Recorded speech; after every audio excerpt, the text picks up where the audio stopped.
A very good morning to you, our viewers. Welcome to Eat. This is the Thursday edition of The Breakfast Show. My name is Sharon Kalimbola.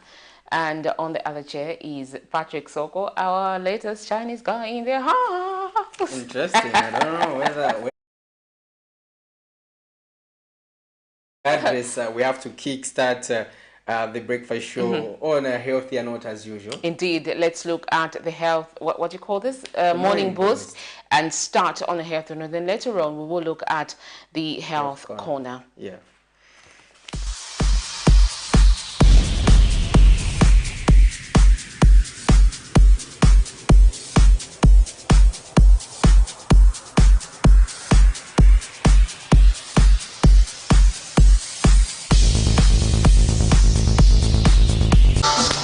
Ladies and gentlemen, again here with Cholwe, and we are gonna start with a stretch.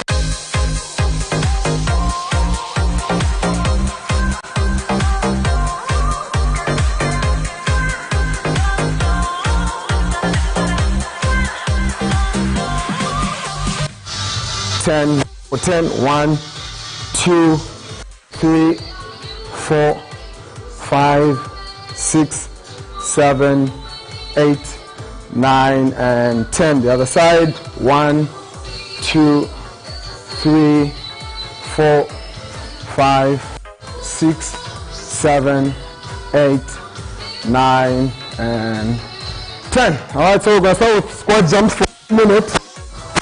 To squat, so squatting, knees don't move to the front or butt. 1 minute of those, the modified version if you can't jump. So we're starting up, up, up, just like the modified version. Up, up, advanced.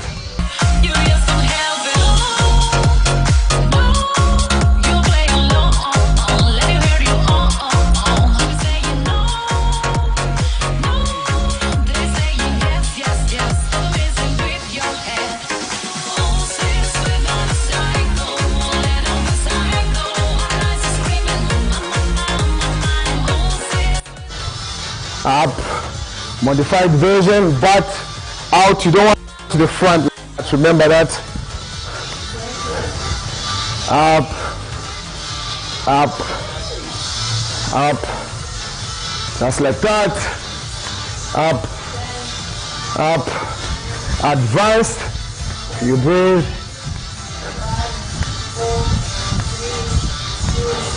Good.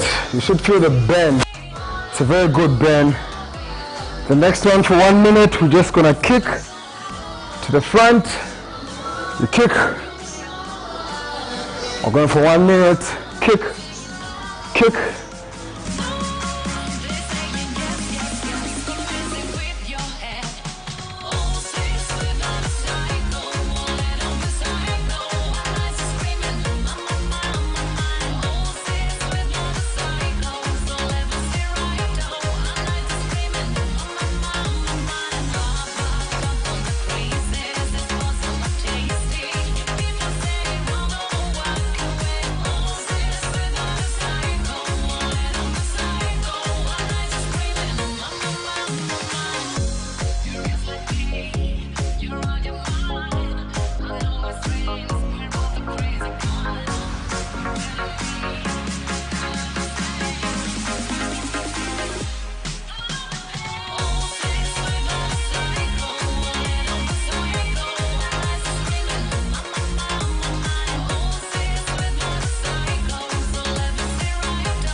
of you.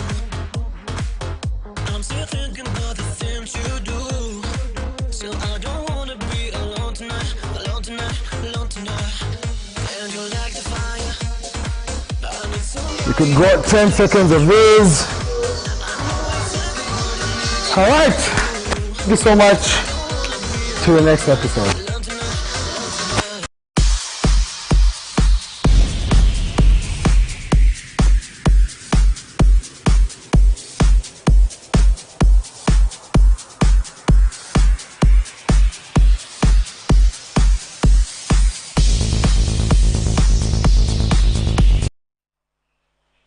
There you have it. That is the morning boost. They say when you talk too much, you bother viewers. Let's go straight into the health corner.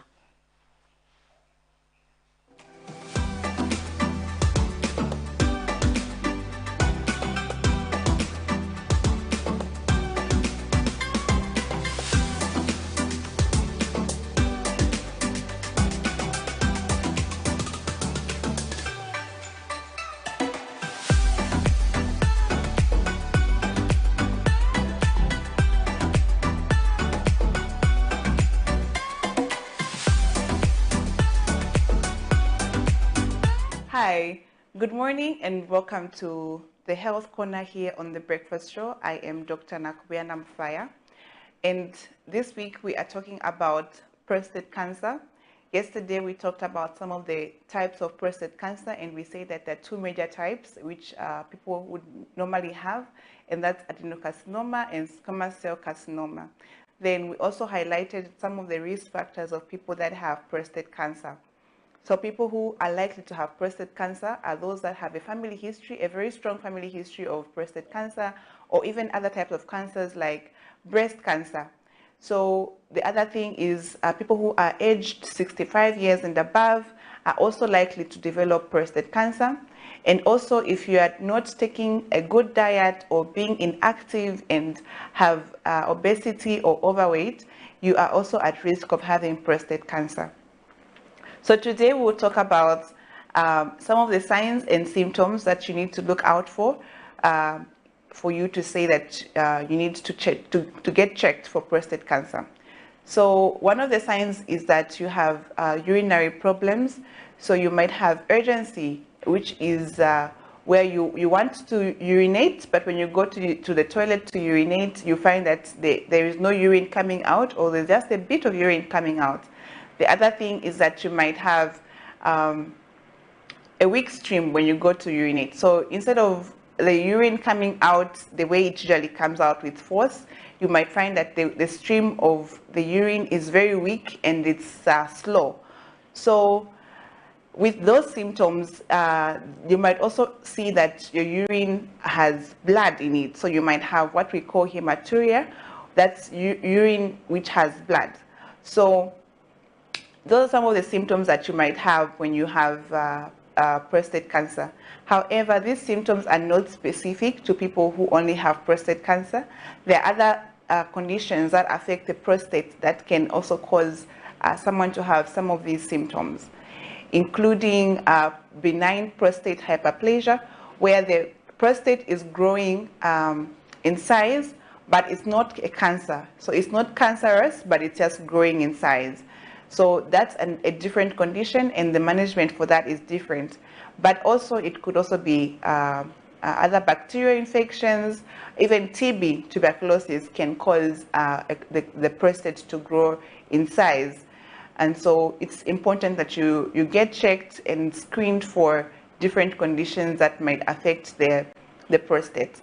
So for cancer, there are some signs that someone can have that can also show that this is cancer. And these include back pain. So they might have back pain because of where the prostate is located. It's located somewhere very close to the back. So they might have back pain, and they might also have other symptoms like weight loss. They might be losing weight more than usual or more than normal. So you might find somebody is losing so much weight and you don't know why. So you need to screen them for prostate cancer. The other thing is they might have fatigue, mostly because of the cancer itself and also it affecting other parts of the body. So they might have fatigue as well. So these are some of the symptoms or signs that see in somebody that has prostate cancer. And like I've said, some of these things are not very specific to prostate cancer only, so it's important that you get checked for you to be able to ascertain whether it's a cancer or it's just another condition. So today we are learning that prostate cancer can have symptoms such as urinary problems, like not urinating well. When you go to the toilet, you find that your urine is not coming out the way it usually does, or sometimes you feel like you want to urinate, but the urine is not coming. And other times you feel like the urge to urinate comes more frequently than other times than usual. So you might be frequenting the bathroom more frequently than you usually do because of the same prostate cancer that is affecting the prostate. Then the other thing that we've learned is that you might have other signs like weight loss and fatigue, and also you might experience back pain if you have prostate cancer. So it's important for you to get checked for prostate cancer, and tomorrow we're going to talk about how prostate cancer is screened in the hospital and some of the treatment options that are there for people who have prostate cancer. So thank you so much for watching.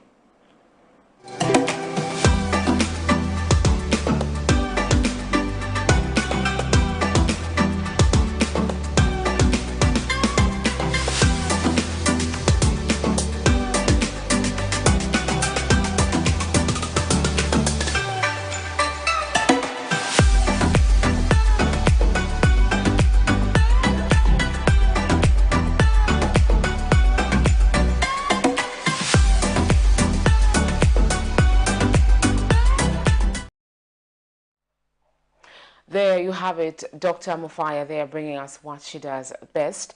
And remember, you can send us those topics that you feel the doctors need to tackle, and they will give you brief symptoms, signs, or whatever you call it in the medical field. Patrick, I may not use the correct terms. I would say signs, but maybe then they'll call it symptoms over certain diseases or illnesses.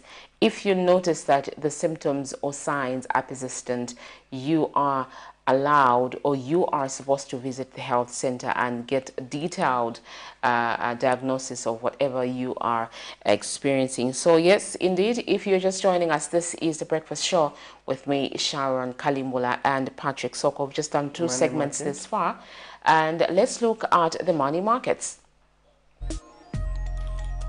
So the Greater British Pound is buying at 23 kwacha and selling and 50 ngwe rather, and selling at 23 kwacha 97 ngwe. $1 is buying at 19 kwacha 43 ngwe and selling at 19 kwacha 81 ngwe. The euro is buying at 20 kwacha 67 ngwe and selling at 21 kwacha 08 ngwe. The South African rand is buying at 1 kwacha 07 ngwe and selling at 1 kwacha 09 ngwe. Those are your money market. As a financial institution, we are monitoring. I hope you are keeping track with how the kwacha is performing against other major convertible currencies.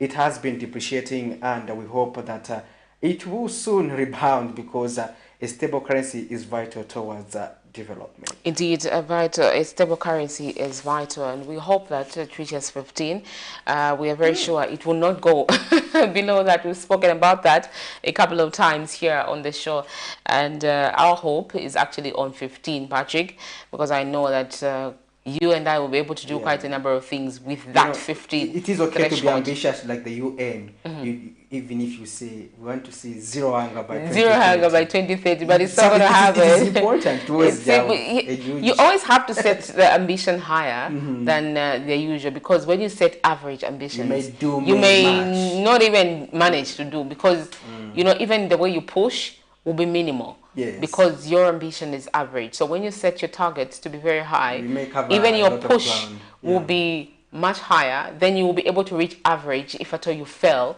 to reach the actual targets. However, Patrick, one of the contentious stories that has been trending this week is about comprehensive sexuality education that our schools are offering.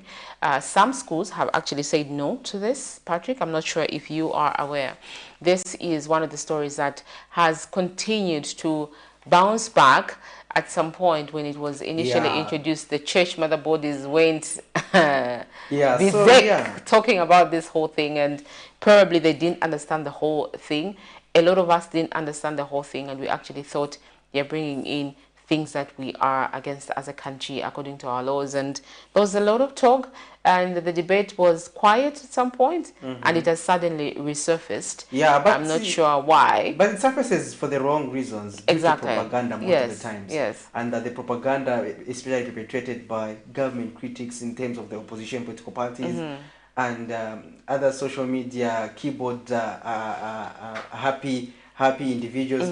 So you discover that the story was neither here nor there. So, but you see people someone just captures something from another textbook from elsewhere and he brings it in. And Patrick, with this technology advancements that we're in, probably that extract from that book does not even exist, because you can actually see it. So they just behind exactly and made something exactly out of it. That one may not even sit. It may not even exist, because elsewhere. I don't think any country literally would actually start teaching those things to children who are in grade 5. Yeah, I think that's a little too much. The content was inappropriate for grade 5. Exactly. But you see, the difference with the Zambian syllabus is that the comprehensive sexuality education component is age appropriate. The children are taken stage by stage. Not unlike that, the grade 5 are being subjected to that. So you discover that book was actually not for the Zambian curriculum. They got in fact not even for the African market. No, at all. So you see the confusion that comes with social media. No wonder social media still remains. It becomes not a reliable source of information because of such propaganda or such misinformation that is usually peddled on such platforms. It is no wonder we always advise you to just follow pages like Camnet TV so that you just get the truth, as opposed to just going anywhere on these small pages where people just copy and paste whatever they are getting. Yeah, let's get it from what the chief, the director spokesperson was making clarifications on based on this same subject that has been topical this week. Indeed, let's look at this story. Tuesday, 21st February 2023, social media was awash with material of books depicting pornographic images, which were being purported to have been included in the comprehensive sexuality education textbooks introduced in the Zambian school curriculum. This propaganda had raised a lot of eyebrows for most parents who felt displeased by the content of the material and wanted the government to explain if what was being reported on social media was indeed true. Government, in response to the concerns raised by some parents, has dismissed the allegations and says what is being circulated on social media is nowhere near what is contained in the textbooks. Ministry of Information and Media Director spokesperson Tabo Kawana now explains. That material that is describing sexuality in a pornographic manner is not contained in this book. What is contained in this book, and you are free to check, are issues to do with what children can do when they find themselves in situations where they are abused, where they can report, how they can identify how not to be touched, how not to be abused by adults and so on. It is that level of education. This government is not irresponsible to a point where we can allow that pornographic material be taught to our children in schools. Mr. Kawana has, however, assured parents that the comprehensive sexual education introduced in Zambia is age appropriate and has pointed out that the propaganda to dent the image of government is being fueled by few individuals. We want to assure the parents throughout the country that that is not true. The book that is being quoted on the front page is this one. And if you check the content of this book, there's absolutely nothing from that material which they purported to be coming from this book, when in fact not. On the other hand, Mr. Kawana has warned members of the general public to be careful when buying properties, adding that the government is closing in on those who acquired properties through corruption, which has now resulted in some people trying to sell the properties at a giveaway price. There are a lot of adverts, for example, for houses being sold at giveaway prices, for plots being sold at giveaway prices in affluent areas such as New Kasama, Makeni, and so on. There are a lot of plots being advertised now. There are a lot of posh vehicles being sold, for a song. There are a lot of other posh items such as boats, motorbikes, and so on. And they're getting rid of these because they don't want these things to be found on them, because they clearly know that these are proceeds of crime. We want to take the opportunity to caution members of the public not to procure such kind of items. Prudence Chota, reporting for Camnet TV News. Well, there you have it. That was a clarification there on the issue of a comprehensive sexuality education. And this subject is actually cross-cutting in that Zambia, and like other many African countries, has been implementing the East and Southern Africa ESA commitments. And part of that was the introduction of comprehensive sexuality education to ensure that children are equipped on how to safeguard themselves from vices that may hinder their process towards getting educated.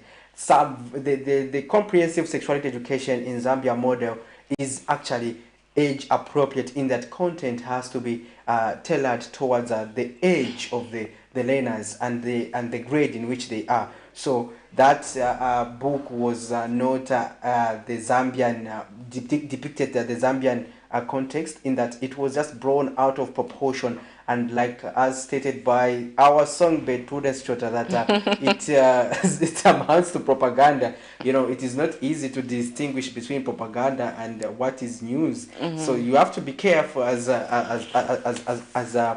people who follow keenly news issues, news and current affairs matters, because it's not easy to distinguish propaganda and what is factual. But news always has to carry all the elements, and that it has to be objective, factual. It has to it has to be truthful, and it has to be timely. It has to have that proximity. So if it lacks all those things, you have to know that it amounts to nothing but an agenda that may be hidden, that you may think really exists but does not exist. So another interesting story, Madam Kalimbula, interesting is that the UPND were suggesting that the PF must be tested if they can endure the pressure in the opposition. Yeah, indeed. Let's also look at the story where a UPND spokesperson, Cornelius Mwita, was addressing the media yesterday, and he revealed this development, that he is, as a person, not as a party. Himself, he was very categorical as an individual. Just yes. like other individuals in the UPND. Yes. There are some individuals in the UPND, like him, who would have been happy to see the confusion in the patriotic front. So let's look at this story. The Zambian political landscape remains synonymous to yesteryears and holds on to the legacy in the game of politics, where the incumbent government impedes the survival of the previous governing party. The Opposition Patriotic Front, which is Zambia's major opposition political party, is seemingly heading the direction of former governing parties such as the Movement for Multi-Party Democracy, MMD, which swallowed itself because of internal wrangles and protracted court cases. One of the PF aspiring presidential candidates, Mao Sampa, has taken legal action against senior party officials for suspending him from the party, a move that has portrayed division in the PF. And when asked about allegations of the United Party for National Development, UPND, being behind the confusion in the PF, UPND spokesperson Cornelius Mwita admits being among individuals causing confusion in the PF. He told a press conference in Lusaka Wednesday that the PF's endurance in opposition is being put to the test. The party in government, UPND, as a party, is not behind any of that disunity and chaos that is characterizing the Patriotic Front. The UPND has nothing to do with that. But some individuals in the UPND, like me, we are enjoying what we are seeing. Because we want to see if PF has what it takes to be a reliable alternative voice for the citizens. That is what it is to be in the opposition. That is baby cry by Nakachinda and the PF. Let them just accept that time has come for them to tell the nation that they have failed to rebrand, and it is time to disintegrate and think of something else to do. There is life after PF. And Mr. Mwetwa explained that the party will not embrace lawbreakers serving in its government. He was making reference to the arrest and charge of Deputy Permanent Secretary for Wapula Province, Roy Mwansa, and 2 district commissioners for Chelenge and Mansaombwe for the offense of conveying property reasonably suspected to be stolen and carrying out mining operations without a license. Contrary to what we used to see before, where cadres of a ruling party would even have the audacity to storm a police station and begin to slap police officers and take the law into their own hands and get away with it. Under this administration, we are returning to those days of President Mwanawasa, where everyone knew that when you violate the law will visit you. So whoever does that, even us as ministers, we are aware. And we are being reminded in almost every meeting with the president, whoever does this, whether you're a minister, the law will visit you. Patrick Soko, Camnet News in Lusaka.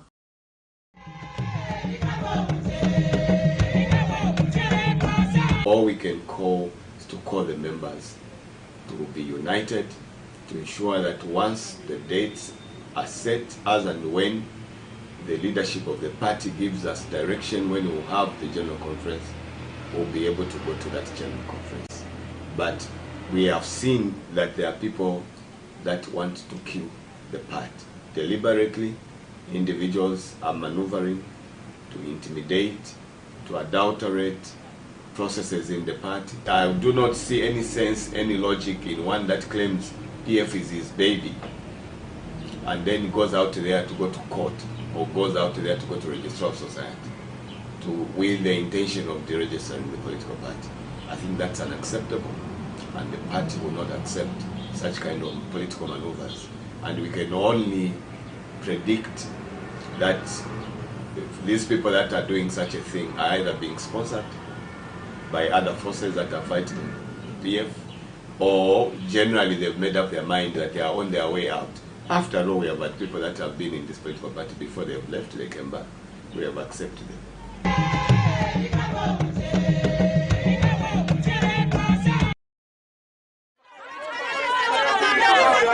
For immediate coverage of any breaking or latest news in Zambia and around the world on Camnet Television, call the numbers on your screen.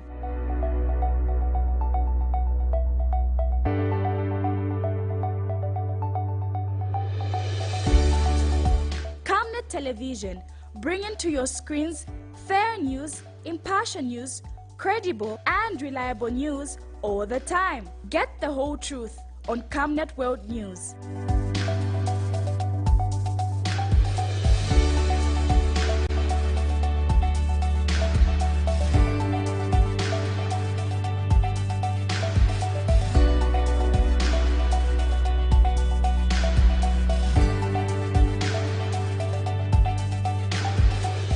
Camnet Television, not just another channel.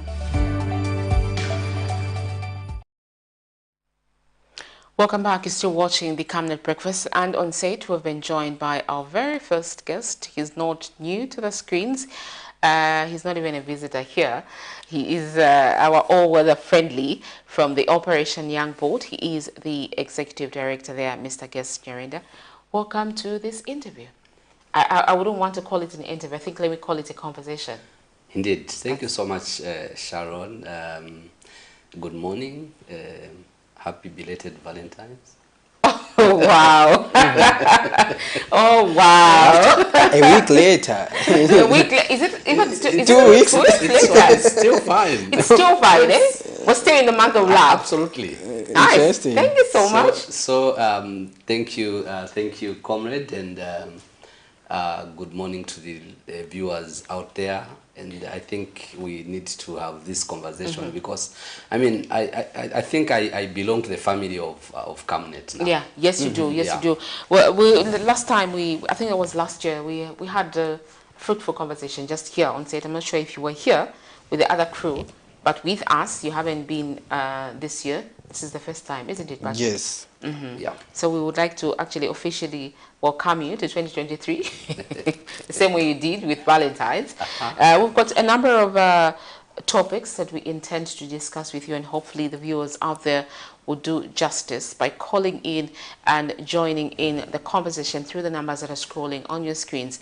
Or better still, if you're following us on our socials, you can send us those text messages so that we can pick 1 or 2 questions from you and talk about them, discuss them, and see how best we can move forward. To kickstart the show, Mr. Nyirenda, this is just a by the way, though, comprehensive sexuality education. Obviously, you've seen it on social media, people clarifying. The Minister of Education was put on the spot yesterday in Parliament, being asked a lot of questions. Why do we like politicking on things that may seem not to be non-issues?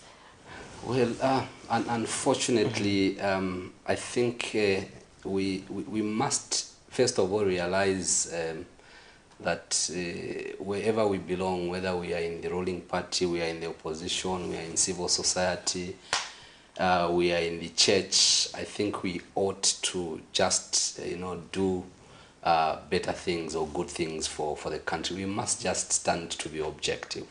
There's no need of because I want that one to fall, then I begin to parrot innuendos that may not be there. And this is a case with the comprehensive sexual education, as if you like. I met a colleague of mine, a friend of mine, who we met a very long time ago, and at university, and he's actually in the Ministry of Education, and actually he's in the corporate world, but relating so much with the Ministry of Education, and he was explaining to me that why are we Zambians so petty? Yeah. We are so petty to the point that I don't think some of the people that are not trying to do what they are doing, they actually deserve to be leaders in this country, because that really cause for someone to really be rehabilitated. Serious ways. Yeah, absolutely, because if a thing is not there, it's not there. Yes. So where are people getting what is not there and posting on social media and claiming that this is what is there and so on and so forth? It's unfortunate that this is how we want to politic, even on non-issues. Remember, we cannot politic on the education sector. We can't. And those that may have nothing to say or to politic around, and they want to take politics to the education sector, I think they deserve to be a stone, a huge stone, to be tied on their waist and thrown in the river. Interesting. Indeed, to more serious issues now, Patrick. Yeah, so we are actually looking at also the role of the opposition in terms of strengthening democracy. And Mr. Nyirenda, as you were coming in, we were playing a story where UPND spokesperson Cornelius Mwetwa was actually admitting to say, I am among individuals who are causing confusions in the PF. However, what do you make of that as proponents of democracy, as stakeholders who champion democracy, and according to their justification is that they want to test their endurance in the opposition? Well, quite interesting. I have not listened to my comrade. So let's just do you the honors and play that clip so that as you respond based on what has been laid on the table. Absolutely. Isaac, let's play the clip. Remains synonymous to yesteryears and holds on to the legacy in the game of politics where the incumbent government impedes the survival of the previous governing party. The Opposition Patriotic Front, which is Zambia's major opposition political party, is seemingly heading the direction of former governing parties such as the Movement for Multi-Party Democracy, MMD, which swallowed itself because of internal wrangles and protracted court cases. One of the PF aspiring presidential candidates, Mao Sampa, has taken legal action against senior party officials for suspending him from the party, a move that has portrayed division in the PF. And when asked about allegations of the United Party for National Development UPND being behind the confusion in the PF, UPND spokesperson Cornelius Mwetwa admits being among individuals causing confusion in the PF. He told a press conference in Lusaka Wednesday that the PF's endurance in opposition is being put to the test. The party in government, UPND, as a party, is not behind any of that disunity and chaos that is characterizing the Patriotic Front. The UPND has nothing to do with that. But some individuals in the UPND, like me, we are enjoying what we are seeing. Because we want to see if PF has what it takes to be a reliable alternative voice for the citizens. That is what it is to be in the opposition. That is baby cry by Nakachinda and the PF.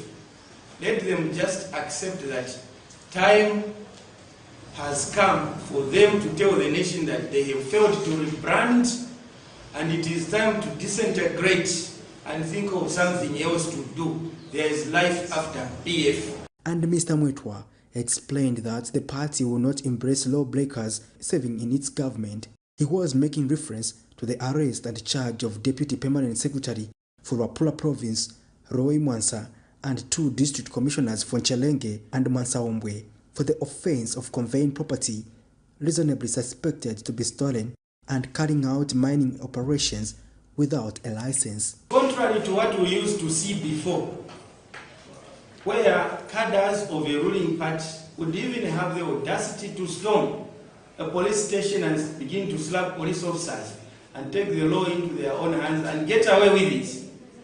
Under this administration, we are returning to those days of President Mwanawasa, where everyone knew that when you violate the law will visit you.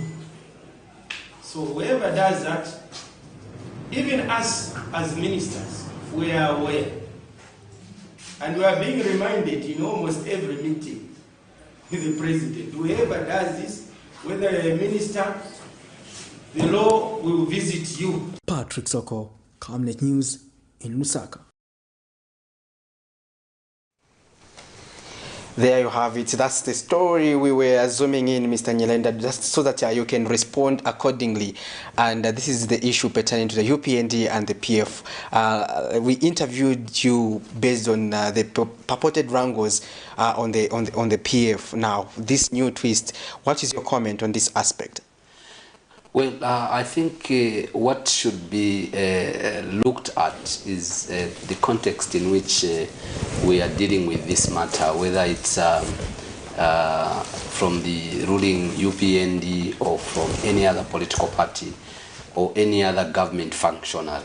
I think the context is very important for us to be able to, at the end of the day, give a proper analysis of what is obtaining. Let me just say that, look, Cornelius is in his own, right to say what he said. But for me and those of us that champion democracy, it is very important that the Patriotic Front continues to exist because the death of the Patriotic Front would really entail a calamity on democracy and governance. Yes, the Patriotic Front made its own mistakes. There was so much corruption. They did not pay attention to the needs of the people and the citizens as a whole. But I think over and above, they are a political party that we need in the strengthening of our democracy. And I know probably people may misquote me, and the issue is that the Patriotic Front is the largest political party today, opposition political party in Parliament. So if indeed they disintegrate, it means that those members of Parliament will not be able to sit or continue on the Patriotic Front.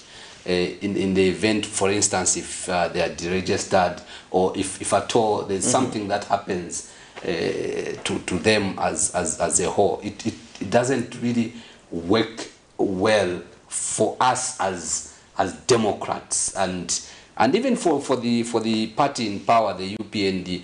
I don't think they will enjoy the leadership, because they are enjoying the leadership because they are able today to refer to the Patriotic Front that was in power just before them, and they are able to compare and contrast. So for me, as an individual, but also as an institution, Operation Young Vote, we want to think that we cannot go back to a one-party participatory democracy. In essence, what it means is that when we, or if the Patriotic Front dies or is killed, for lack of a better term, it means that we are a de facto one-party participatory democracy. Now, that is so injurious to this country, because remember, if you go back to the 1970s, 1973, when the multi-party dispensation was removed from our laws, from the Constitution, and KK then did promulgate the issue to do with a one-party participatory democracy. I don't think there was competition then, that time, because it was within the one political party that people were competing, which I think Zambians were limited to finding options and alternatives of leadership. Yes, the Patriotic Front, with all the mistakes they made, and those that may have been corrupt, whatever crimes they committed, they must account for it. But I think the question of wanting to kill the Patriotic Front must not arise. Yes, I know that a political party, once it comes out of office, there's a lot that they need to do for them to really sustain themselves. People say opposition ibaba, because then you really begin to fend now for yourselves. You don't depend on government resources. You don't depend on the contracts that you may have been giving each other here and there to sustain your political party. But I think over and above, the opposition is necessary for us to, first of all, sustain our democracy, but also for the democracy to be able to grow, because the opposition give the checks and balances. The opposition are able to remind the powers that be that this is a lane that is unacceptable that you have taken, and I think we can do better as a country if we ensure that our opposition really continues to exist. He talked about two things. The one that the arrest of those 3 government officials. What's your comment on that? Well, first of all, I think it also must be appreciated that they've been caused on His Excellency, the President of the Republic of Zambia, President Hakainde Hichilema, that the corruption fight seems to be targeting the opposition and targeting certain individuals and groupings. But then I think that is, one thing that shows that, look, if there's some mistake or if there's some problem that one finds themselves in, they ought to be investigated, whether they belong to the party in power, or they belong to the church or civil society, or they belong to any other grouping. They ought to be investigated, and this is for the betterment of our governance, but also just even our development as is. So yes, the arrest of those officials is very welcome, and they must be able to exculpate themselves. They must be able to defend themselves, if at all they will be found with some cases to answer before the courts of law. And if they are, clean, I mean, they should get back to work.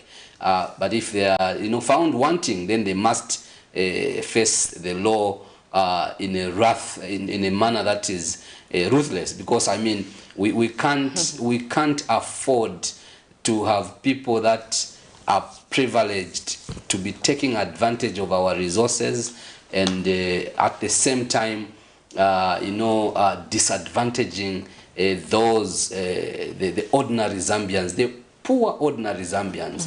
It's unfortunate, and I think that in itself is against the norms and etiquette of leadership. Because if you are in leadership, you need to go to save and not to be able to save yourself.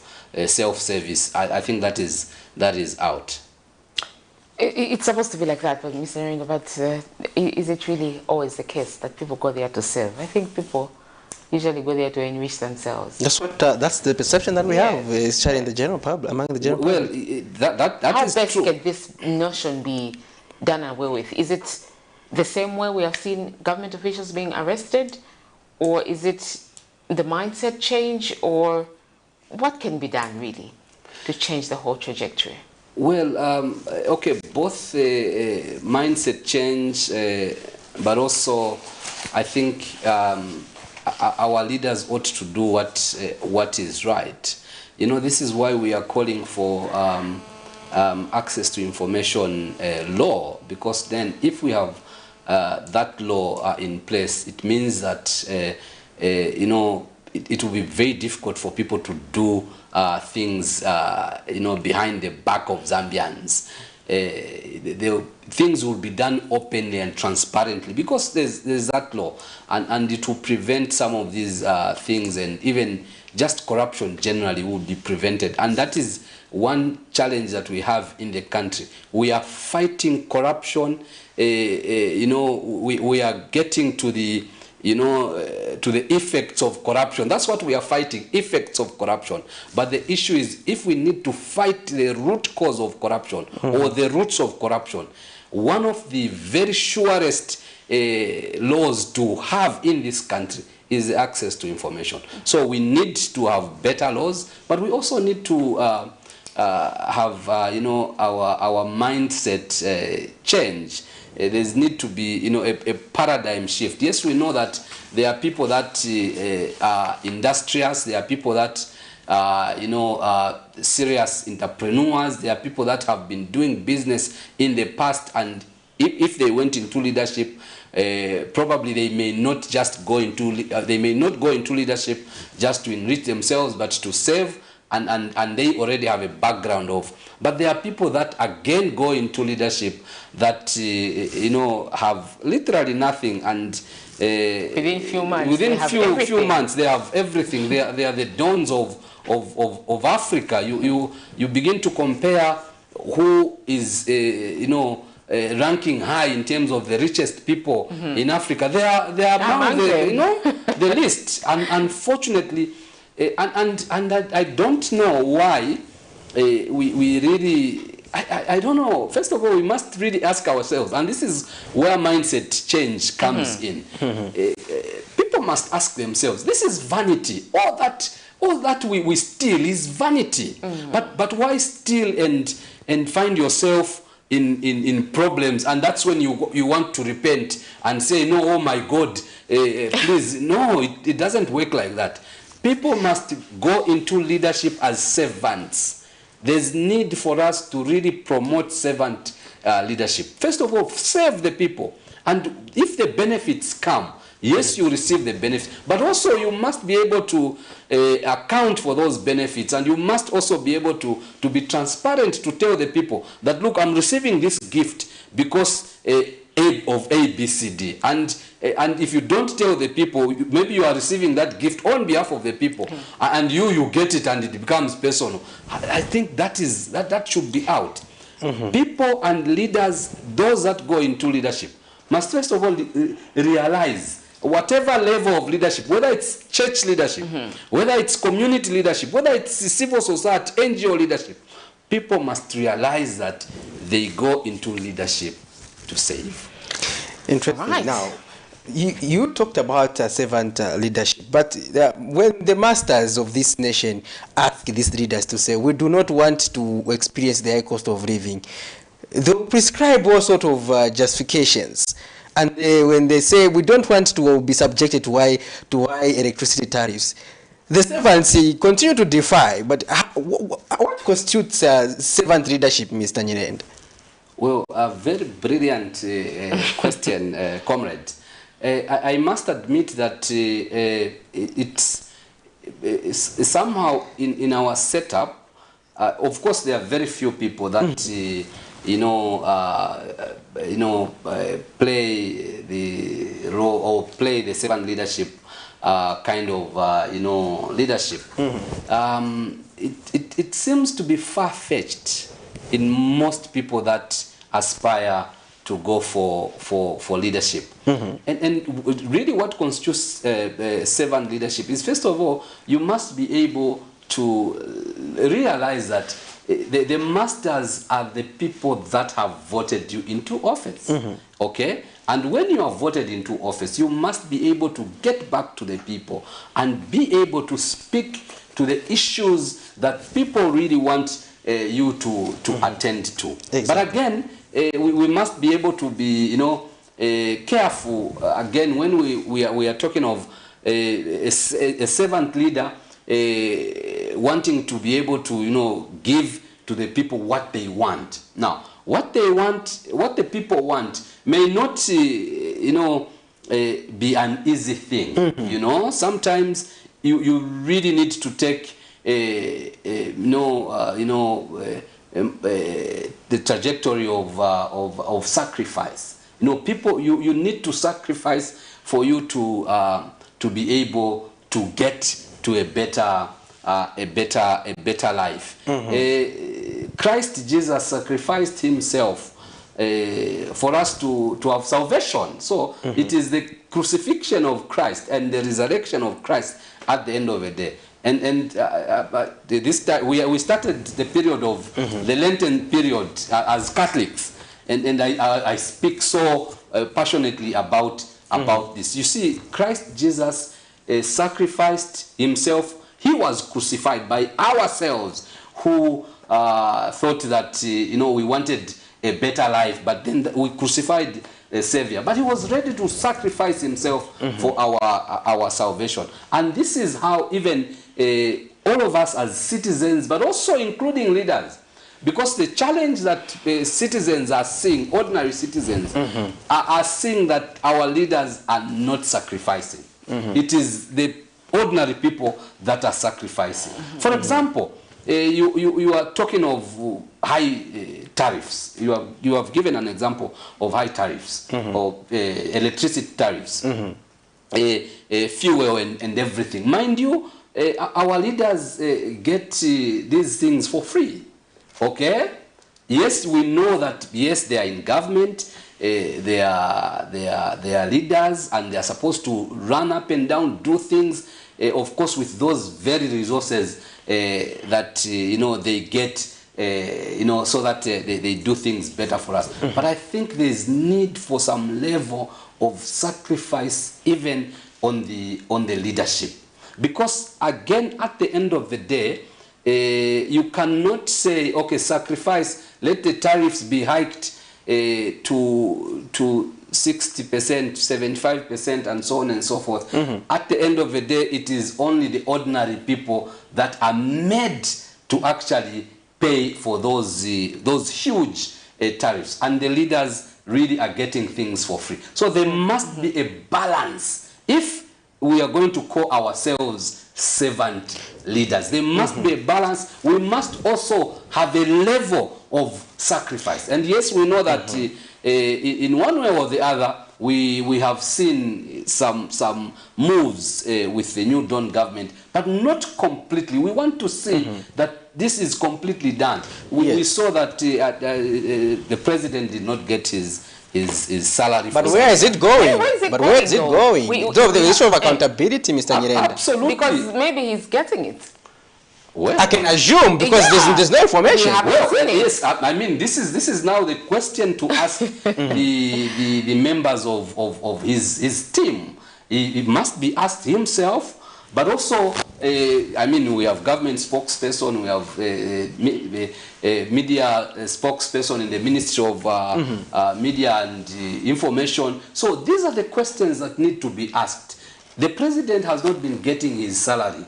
Where is it going? Is it going to the students? Is it going to the vulnerable community? Where and then we'll then appreciate that, yes, this sacrifice is really making sense and making meaning. So the issue of servant leadership, yes, we need to sacrifice at all levels, leaders and the rights holders. There is need for sacrifice. Yes, you mentioned the aspect of tightening our belts, especially as ordinary citizens. That has been imposed by successive governments. Even the previous administration did that on several occasions. Even the first undertaking the PF when they took over office was to remove subsidies and implore Zambians to tighten their belts on mealie meal. The UPND is doing the same. Tighten your belts, things to cover wino kuntanshi. Now, while Zambians are tightening their belts, in the previous administration, we saw them, the ministers allocating themselves, increasing their allowances. And that is taxpayers' money, Mr. Nyirenda. So now, even under this administration, we are seeing that the salaries these people get are quite hefty, and on top of that, they have huge incentives in terms of freebies. So now, how can we strike a balance to ensure that while they are calling on that, because it seems there's a mismatch. There's some certain categories of citizens where even if you increase the price to whatever level, they'll still manage. They'll still manage. But why don't we look at the most vulnerable people and make sure they afford to have 3 decent meals as assured? Okay, I think this we must appreciate also that this is a process. Exactly. Like I said, you see, you need to begin to first of all sacrifice for you to see better results. Especially that the economy from the previous government was handed over to this government in a, if you like, it was a wreck economy. Exactly. It was really on its knees. So there's need for now citizens to be called to the fore, to sit with leaders, the rights holders and the duty bearers, to be able to champion and forge the way forward. What do we do? And this is how probably the issues of tightening our belts, or the issues of increasing tariffs and so on and so forth have come in. But I would not at the same time support the increment of salaries, allowances for the duty bearers. I think, like you said, yes, they would be able to afford at whatever cost or whatever price a commodity goes to, they will be able to afford. They are not really affected per se. But also we must again appreciate that the hefty salaries, the hefty allowances, they also go with the heftiness with regards to the taxes. So their contribution to taxes again is also hefty, and that must be appreciated. But at the same time, we really need to look at we balance this scale so that the citizens who are unable are really looked at and helped, and which is happening in this regime. Look at the social cash transfer. Yes, I think it has been, first of all, increased in terms of the vote that one gets, the threshold, but also in terms of the numbers that have come on board to be able to receive this social cash transfer, because then people are hurting, people are unable to manage, and the government is really looking at that. But also remember that this government has come with the issues, for example, to do with free education. I know that free education has its own teething problems. Yes. But at the end of the day, it is free education, and it's government that is paying for education. And meaning that when we have, or if we have an educated cadre or an educated population, then we'll be able to manage the economy, and also we'll be able to manage how we want to live, and even the cost of living. I mean, we'll be able to control it, because we have a population that is educated. So on one hand, yes, this government is doing extremely well to be able to ensure that the social issues that citizens need, to be able to live decent lives. I know that free education may not translate into a decent life for now, but it is for the future. Remember that we must be planning for the future, and this is what this government is doing. But at the same time, like I said, we will not support that our leaders increase their salaries, because they are already getting incentives. They are already getting free some of these things for free, and for them even to increase their salary, it means that their disposable income is actually it grows to some extent that is huge, and that's how they are able to live lavishly lives, and the others still living under the poverty datum line. So we want to bridge the gap, and in bridging the gap, yes, looking forward is very important for these issues of the medium term and long term. But I think there's also need for this government to look at the short term issues, so that solutions, so that those that are wallowing in poverty can be helped. Yesterday, Ms. Nyerinda, we had a number of callers. I think almost all the callers that called on the show complaining about the meal prices and the hunger situation, how high life has become for the majority Zambians. And one of them was calling from, I think, 10 miles, said hunger is an emergency. It doesn't need to wait for like 5 years, as they are saying, to say, no, we are doing this now, you will enjoy the proceeds later on. Do you think there is willingness on the part of government in ensuring that people's lives are made better? And there was also a suggestion of subsidizing some of these essential commodities like fuel and meal. What is your take on that? Well, great question, Sharon. Firstly, indeed, the callers and Zambians are right that you cannot postpone hunger. You cannot say that today you be hungry for the whole day or for the whole week, then you eat next week. I mean, you risk your life at the end of the day. So you cannot postpone hunger, and this is why we are saying there's need for short-term solutions to the problems that this country is going through. And of course, government and other partners and stakeholders must really sit down to champion some of these short-term solutions, because yes, the cost of midday meal is unbearable to an ordinary person, but I think there's some willingness that government has really shown. Remember that there's is it ZNS that have been given this leverage to be able to produce midday meal and sell at a very reasonable price, not cheap, but reasonable price. But again, you see, and this gets again back to our mindset, what we're talking about.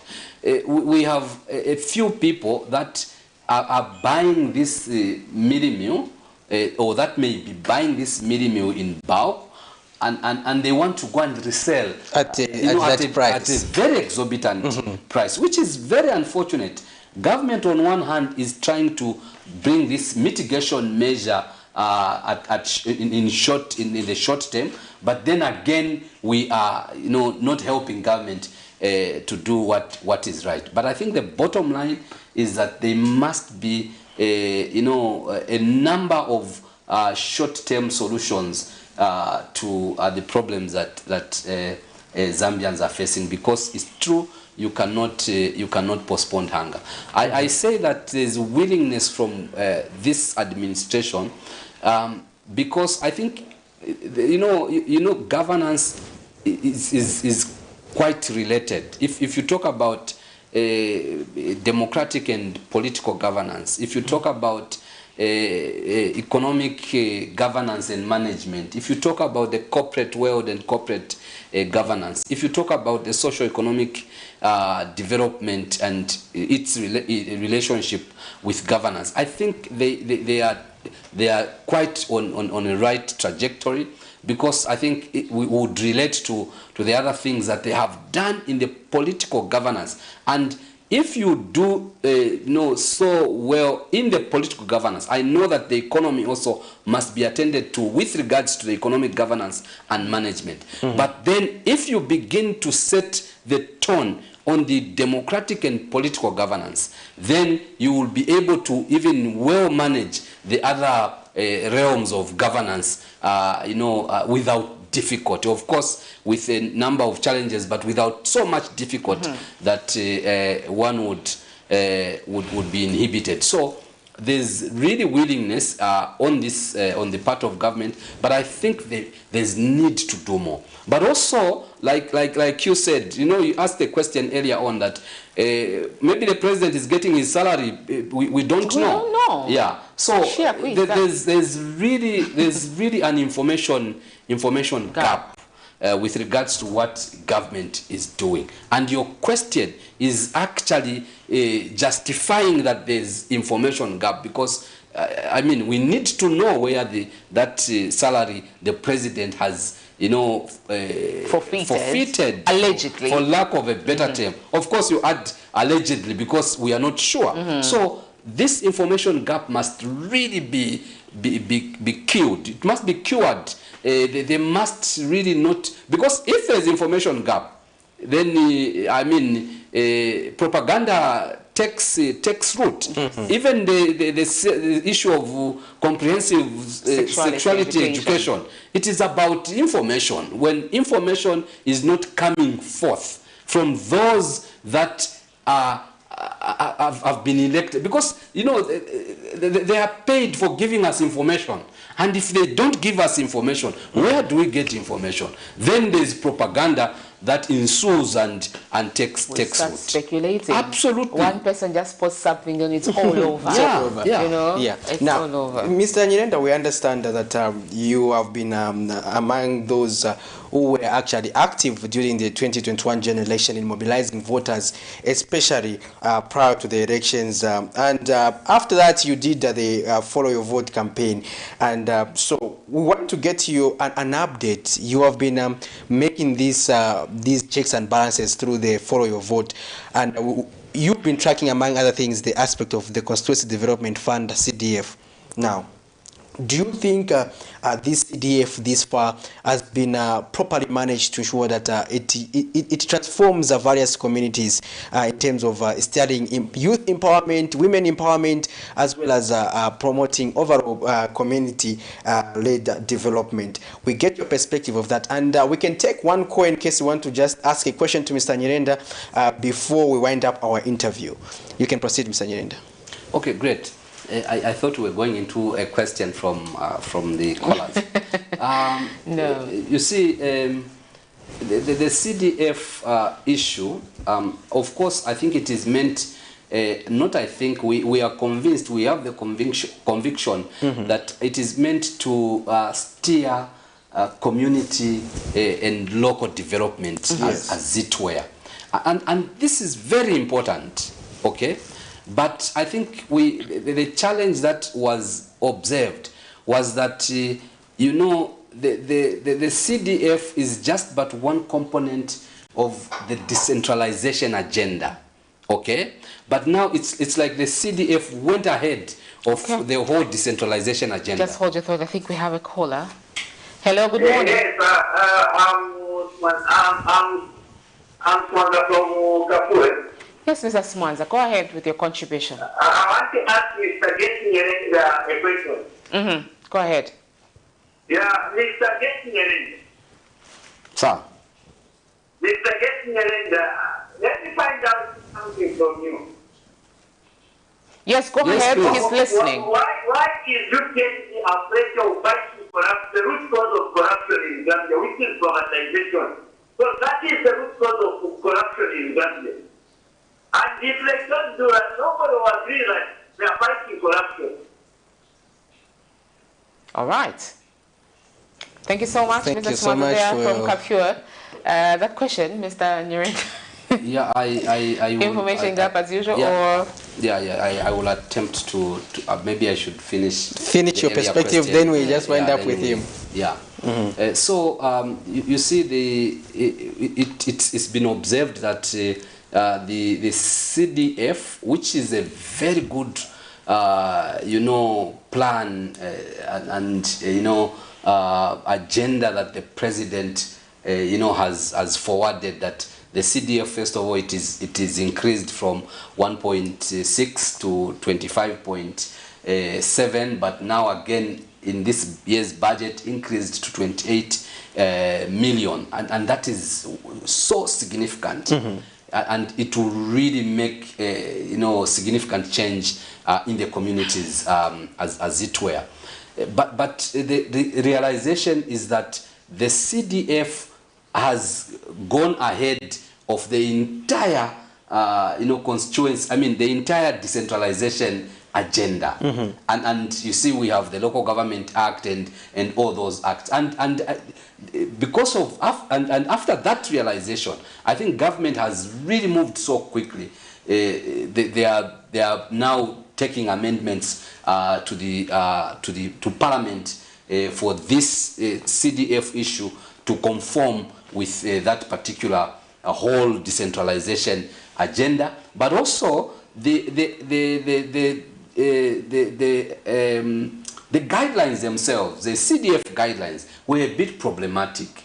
Problematic in the sense that, first of all, the awareness, people were not so much aware, but again, even the technicality in terms of the information and how you know, people could apply to access the resources and the monies was also quite technical, beyond the comprehension of a number of ordinary citizens, and that has been attended to, and it continues to be attended to. And for us, we think and feel that yes, this is the way to go.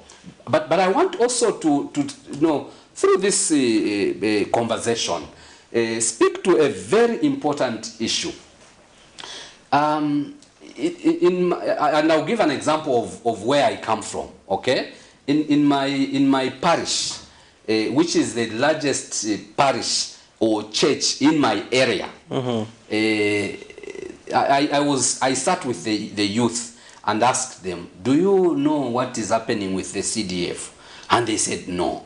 But why? How? And we have an area member of parliament. Yes. We have all these ward development committees and all these structures that were put in place to be able to assist with regards to the issue of awareness, sensitization and information sharing. But very little has been done because people, even today, people are not aware. So the question I asked them, do you know then who is getting the component of the CDF, the component of the youth in the CDF? And they say no. So the question is, if themselves they don't know, then who knows? Because the other churches that are around are very small churches. And I don't think that, I'm not in any way insulting the small churches, but I'm saying if the young people who are to some extent exposed and they don't know what is obtaining, how will the others deep down there know? So there's a whole problem of awareness and sensitization, and I think government must really, of course, working with other stakeholders, with the church, with civil society, we must ensure that we see how we harness the issue of information sharing and awareness with regards to the CDF, because we will keep on increasing the CDF and it will not yield anything. It will keep on being in the coffers. Imagine. Not being used. Not used, and it is meant for people to develop their communities with their projects. So let's see what we do to help this country. And again, information gap.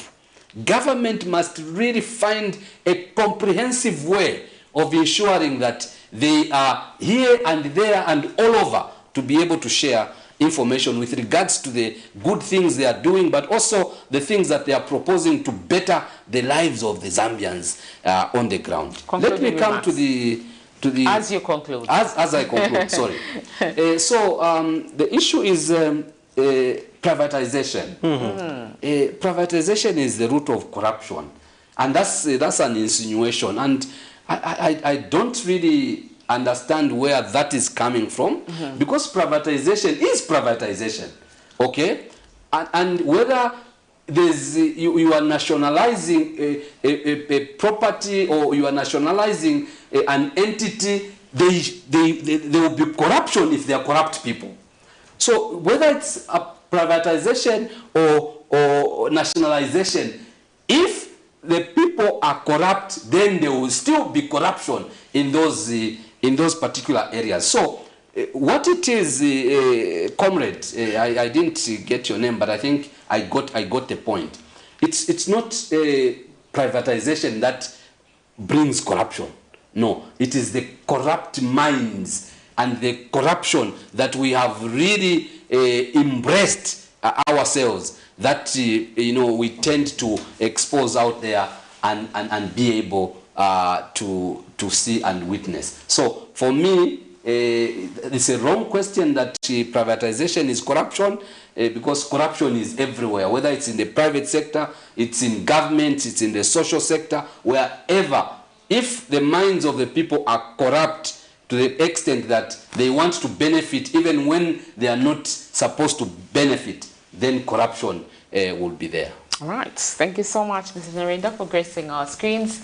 You never ever disappoint in elaborating issues of national importance. We surely hope that you, the viewers out there, have learned one or two things. We will continue the conversation on our socials. You can still post those questions. You can still put those contributions on what we were discussing this morning.